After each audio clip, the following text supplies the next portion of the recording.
All right, all right, all right. We're back here at Song of the Day, coming to you from the Rock Cave. Today is Tuesday, May 26th. Hope you all had a nice weekend. Had a couple of choices for today's Song of the Day. Right off the bat, it would have been pretty easy for this to be my Song of the Day artist. But anyway, today Peggy Lee would have been 100 years old. It's not my Song of the Day artist today, but big Peggy Lee fan. If you don't know her music, check her out. Obviously, everyone knows her song Fever, which has been remade a million times. But a lot of other great stuff. Love that stuff. And she has a great song. Which one is that one? It's Why Don't You Do Right? That's a great song. Anyway, if it wasn't for this next person's birthday, we would have gone with her.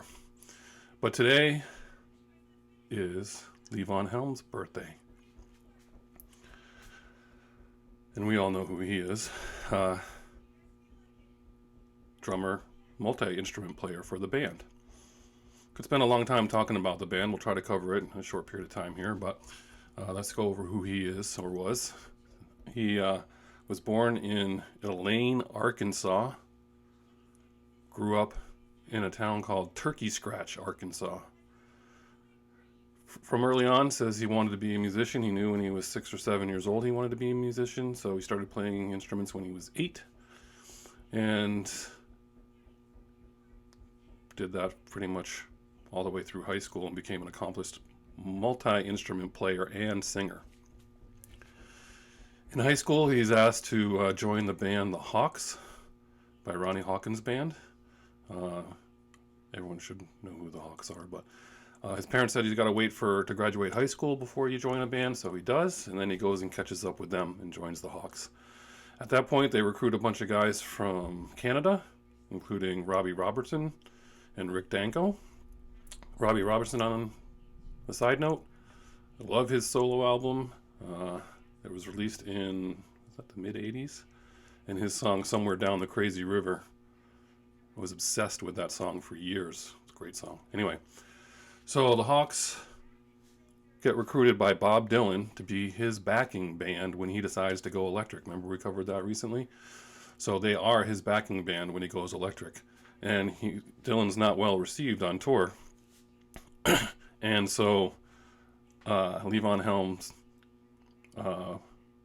leaves the band and goes back home for a couple years. By the way, he was born Levon Helm, and his bandmates in the Hawks couldn't pronounce his name, so they called him Levon, and it kind of stuck. He kind of loses his way a little bit and then rejoins the Hawks again with Bob Dylan. In that time, the Hawks were actually the band that was playing in his basement, in Dylan's basement, when he was taking that break that we talked about, that later released the Basement Tapes. That was the Hawks.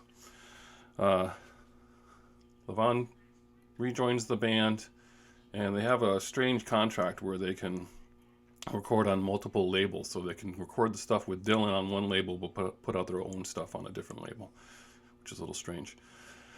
They end up putting out music from The Big Pink, which is their seminal album with the song The Weight. And at that point, that just kind of pushes them out into the stratosphere as far as music's concerned. And we all know their songs: Up on Cripple Creek, Ophelia, King Harvest, The Night They Drove Old Dixie Down, Chest Fever, that kind of stuff. Then they famously decide that they're going to break up. And they have a farewell performance on November 25th, 1976, filmed by Martin Scorsese as the film The Last Waltz. So if you've never seen The Last Waltz, you should check it out. Got nothing to do in this pandemic, then give that one a watch, or if it's been a long time, watch it again. Great performance. The band breaks up. Everyone goes their ways, solo careers, touring on their own, doing all kinds of stuff. Levon is an actor. He plays the father in Coal Miner's Daughter. He is the narrator in The Right Stuff and also plays one of the captains there, Captain Jack Ridley. He has a cameo in the movie Shooter, with Mark Wahlberg. The band reforms in '83 without Robbie Robertson. As he said, he goes on a solo career. They tour around and do their thing. They do come up with an album in '93, Jericho, and that is when I am actually first truly introduced to the band. I mean, I might have known some of those songs, but I wasn't really paying any attention to them at that time.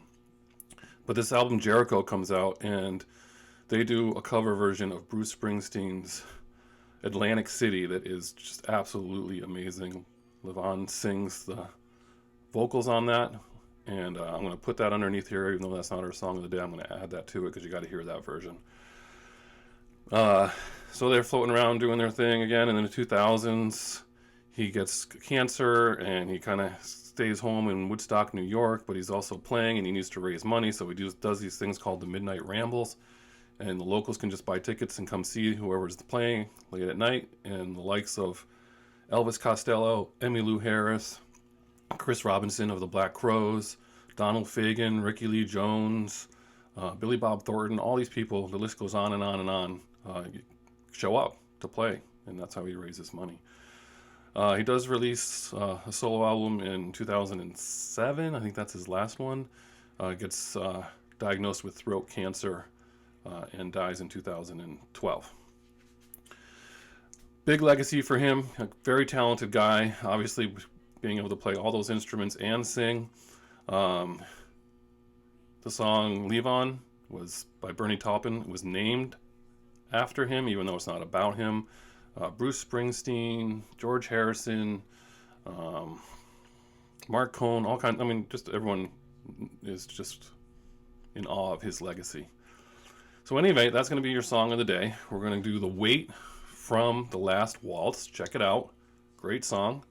I'm going to add the song from Jericho, Atlantic City, so you got to watch 2 songs. Those are your songs of the day for Tuesday. Have a great day, and we'll see you on the flip side.